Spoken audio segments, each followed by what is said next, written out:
दोस्तों, आज की यह कहानी सिर्फ एक कहानी नहीं बल्कि उन अधूरे सवालों का पिटारा है जो आपकी नींदें उड़ा देंगे। एक ऐसा शापित ढाबा जहां भूख नहीं मौत परोसी जाती है।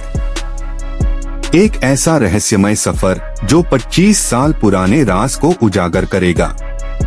क्या आप तैयार हैं उस अंधेरी रात का सामना करने के लिए जब डॉक्टर शैलेंद्र ने मंगलू के ढाबे में कदम रखा और जिंदा लाशों के बीच फंस गए? इस वीडियो में है असली घटना पर आधारित डरावनी सच्चाई, जहां हर छाया में छिपा है एक शाप और हर आवाज में गूंजता है मौत का निमंत्रण। तो बैठ जाइए कुर्सी पर, लाइट्स ऑन रखिए और चलिए शुरू करते हैं। शाम का सूरज धीरे धीरे गांव की पगडंडियों को सुनहरी चादर से ढक रहा था। भोलू की छोटी सी दुकान पर चाय की केतली सिसक रही थी और नींबू शरबत के गिलासों पर ठंडी बूंदें मोतियों की तरह चमक रही थीं। रमेश और माधव बांस की बेंच पर झुके हुए थे, जैसे कोई रहस्यमयी बात साझा करने वाले हों। दुकान के पीछे से भोलू की आवाज आई, भैया आज चाय नहीं, नींबू शरबत पियोगे? अचानक हवा में एक सन्नाटा छा गया। दूर से टेढ़ी मेढ़ी छाया धीरे धीरे नजदीक आई। शैलेंद्र चाचा की लाठी की टिक टिक आवाज ने सबको चौंका दिया। उनकी आंखों में एक अजीब सी चमक थी, जैसे वो कोई राज लिए बैठे हों। आज की कहानी सुनोगे? उन्होंने गहरी आवाज में पूछा। रमेश और माधव की सांसें तेज हो गईं। दुकान की घंटी बजी और एक कौआ पेड़ से उड़कर अंधेरे में गायब हो गया। शैलेंद्र चाचा ने नींबू शरबत का घूंट लिया और पुरानी चिट्ठी निकालकर बेंच पर रख दी। कागज पीला पड़ चुका था, मगर लाल मोहर अब भी खौलती लावे की तरह चमक रही थी। गणेशपुर के जमींदार का नाम सुना है? उनकी बेटी की चीखें सुनकर डॉक्टरों के होश उड़ गए। चाचा की आवाज में जहर सा घुला था। रमेश ने चिट्ठी उठाई तो उसके हाथ कांप गए। डॉक्टर साहब, मेरी बेटी की आत्मा बीमार है, बचा लीजिए। माधव ने पूछा, चाचा आप गए थे उस शापित गांव? शैलेंद्र ने आंखें बंद कर ली, जैसे अतीत की छवियां टटोल रहे हों। हाँ, पर वहाँ मिला एक ढाबा जहाँ मौत ने मेरा इंतजार किया था। दुकान का पंखा अचानक रुक गया। बाहर से ठंडी हवा का झोंका आया और चिट्ठी हवा में लहराकर जमीन पर गिर पड़ी। शैलेंद्र ने चिट्ठी को जेब में दबाया और ट्रेन की खिड़की से बाहर घूमते बादलों को देखा। पटरियों पर टप टप बारिश की बूंदें गिर रही थीं, मानो आकाश ने रोना शुरू कर दिया हो। गणेशपुर एक्सप्रेस के डिब्बे में सन्नाटा पसरा था। बस 2-3 यात्री, जिनकी छायाएं दीवारों पर डरावने नृत्य कर रही थीं। शैलेंद्र ने बैग से स्टेथोस्कोप निकाला, पर उसकी टकट की खिड़की से चिपकी रही। अचानक ट्रेन ने झटका दिया और एक बूढ़ी औरत का चेहरा शीशे पर उभर आया। वहां मत जाना डॉक्टर। पलक झपकते ही वो गायब हो गई। बाहर बिजली कड़की और उसकी रोशनी में दूर पेड़ों पर लटकते कपड़े के टुकड़े नजर आए, जैसे कोई चेतावनी दे रहा हो। शैलेंद्र ने कांपते हाथों से चाय का घूंट लिया। यह यात्रा सिर्फ बीमारी का इलाज नहीं बल्कि अंधेरे से सामना था।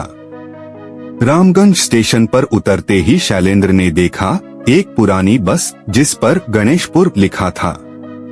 ड्राइवर की सीट खाली थी और कंडक्टर का चेहरा टोपी की छाया में छिपा हुआ। सीट संभाल लीजिए साहब, रास्ता खतरनाक है, उसने धुंधली मुस्कान के साथ कहा। बस चलते ही सामने टूटा पेड़ दिखा। कंडक्टर ने गला साफ किया, यहाँ हर साल कोई न कोई गायब हो जाता है, खासकर उस ढाबे के पास। शैलेंद्र ने खिड़की से झांका। दूर अंधेरे में मंगलू का ढाबा का बोर्ड टिमटिमा रहा था। पीछे बैठे यात्रियों की सांसें तेज हो गईं, मानो उन्होंने किसी शापित नाम सुन लिया हो। बस अचानक मुड़ी और शीशे पर खरोंच से लिखा दिखा, भाग जाओ। शैलेंद्र के हाथों में पसीना आ गया। भूख और थकान ने शैलेंद्र को ढाबे की ओर खींच लिया। मंगलू का ढाबा के बोर्ड पर बल्ब टूट टूट कर जल रहा था। अंदर कीटनाशक की गंध के बीच तली हुई मछली की महक घुली थी। मंगलू, जिसका शरीर धुएं में धुंधला पड़ा था, प्लेट लेकर आया। लो साहब, गर्मागर्म भोजन। पर पहले पैसे देना। शैलेंद्र ने नोट थमाया तो उसकी उंगलियां छूते ही मंगलू की हथेली की त्वचा सर्प की केंचुली की तरह उतर गई।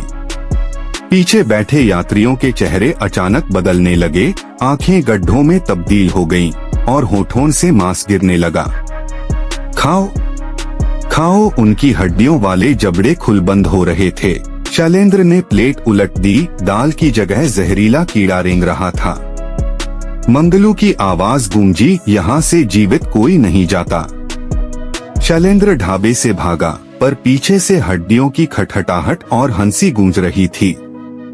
रुक जाओ, हमारा भोजन अधूरा है। जंगल की टेढ़ी मेढ़ी डालियां उसके चेहरे पर चाबुक की तरह चाट रही थीं। अचानक पैर फिसला और वह कीचड़ में गिर गया। पीछे मुड़कर देखा, मंगलू और उसके यात्रियों की आंखें अंधेरे में जलती मशालों की तरह चमक रही थीं।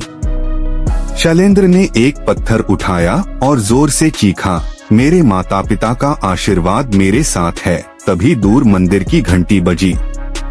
भूतिया पीछा करती आत्माएं धुएं की तरह विलीन हो गईं। शैलेंद्र ने अंतिम शक्ति जुटाकर मंदिर के सीढ़ियों पर गिरते हुए चिल्लाया, बचाओ। सुबह पुजारी ने उसे ढूंढा, प्राणहीन शरीर पर माथे पर ताजा कुमकुम का टीका। पुजारी ने शैलेंद्र को मंदिर की दीवार पर टंगे पुराने चित्र दिखाए। एक मुस्कुराता मंगलू जिसके हाथ में थाली थी और चूल्हे पर खाना खौल रहा था। वो निर्दोष था। पुजारी ने आंखें नम करते हुए कहा। उसके ढाबे की लोकप्रियता से जलने वालों ने खाने में जहर मिला दिया। मरते वक्त उसने शाप दिया, मैं हर भूखे की आत्मा को भरूंगा, चाहे जिंदा हो या मुर्दा। फ्लैशबैक में मंगलू को जलते देखा। उसकी चीखें आग की लपटों में घुल गईं। उसकी अस्थियां ढाबे की नींद में दबी हैं, पुजारी ने बताया।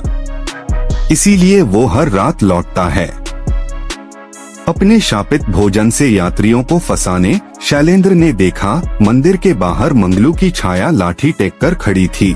उसकी आंखों से आग की बूंदें टपक रही थीं, मानो अधूरे बदले का दर्द बहा रही हो। शैलेंद्र ने गांव लौटकर अस्पताल बनवाने का ऐलान किया।